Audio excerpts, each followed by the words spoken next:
यमुना के किनारे धर्मस्थान नामक एक नगर था। उसे नगर में गणाधिप नाम का राजा राज करता था। उसी में केशव नाम का एक ब्राह्मण भी रहता था। ब्राह्मण यमुना के तीर पर जप तप किया करता था। उसके एक लड़की थी जिसका नाम मालती था। वो बड़ी रूपवती थी। जब वह ब्याह के योग्य हुई तो उसके माता पिता और भाई को चिंता हुई। संयोग से एक दिन जब ब्राह्मण अपने किसी यजमान की बारात में गया था और भाई पढ़ने गया था, तभी उनके घर में एक ब्राह्मण का लड़का आया। लड़की की मां ने उसके रूप और गुणों को देखकर उससे कहा कि मैं तुमसे अपनी लड़की का ब्याह करूंगी।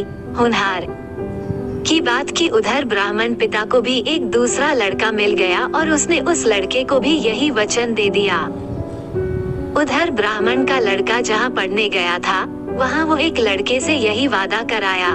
कुछ समय बाद बाप बेटे घर में इकट्ठे हुए तो देखते क्या है कि वहाँ एक तीसरा लड़का और मौजूद है। दो उनके साथ आए थे।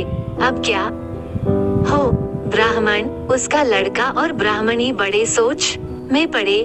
दैवयोग से हुआ क्या कि लड़की को सांप ने काट लिया और वह मर गई। उसके बाप भाई और तीनों लड़कों ने बड़ी भाग दौड़ की। जहर झाड़ने वालों को बुलाया पर कोई नतीजा न निकला। सब अपनी अपनी करके चले गए। दुखी होकर वे उस लड़की को शमशान में ले गए और क्रियाकर्म कराए।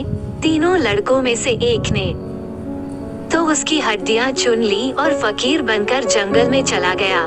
दूसरे ने राख की गठरी बांधी और वहीं झोपड़ी डालकर रहने लगा। तीसरा योगी होकर देश देश घूमने लगा। एक दिन की बात है, वो तीसरा लड़का घूमते घामते किसी नगर में पहुंचा और एक ब्राह्मणी के घर भोजन करने बैठा। जैसे ही उस घर की ब्राह्मणी भोजन परोसने आई कि उसके छोटे लड़के ने उसका आंचल पकड़ लिया। ब्राह्मणी से अपना आंचल छुड़ता नहीं था। ब्राह्मणी को बड़ा गुस्सा आया।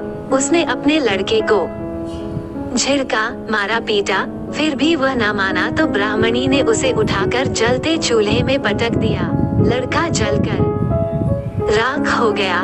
ब्राह्मण बिना भोजन किए ही उठ खड़ा हुआ। घर वालों ने बहुतेरा कहा पर वह भोजन करने के लिए राजी न हुआ। उसने कहा, जिस घर में ऐसी राक्षसी हो उसमें मैं भोजन नहीं कर सकता। इतना सुनकर वो आदमी भीतर गया और संजीवनी विद्या की पोथी लाकर एक मंत्र पढ़ा। जलकर राख हो चुका लड़का फिर से जीवित हो गया। ये देखकर ब्राह्मण सोचने लगा कि अगर यह पोथी मेरे हाथ पड़ जाए तो मैं भी उस लड़की को फिर से जिला सकता हूँ। इसके बाद उसने भोजन किया और वहीं ठहर गया। जब रात को सब खा पीकर सो गए तो वो ब्राह्मण चुपचाप वो पोथी लेकर चल दिया।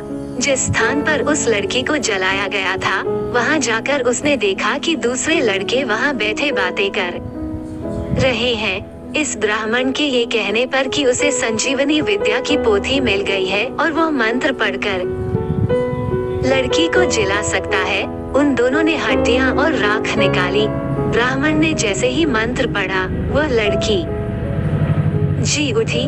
अब तीनों उसके पीछे आपस में झगड़ने लगे। इतना कहकर बेताल बोला, राजा बताओ कि वह लड़की किसकी स्त्री होनी चाहिए।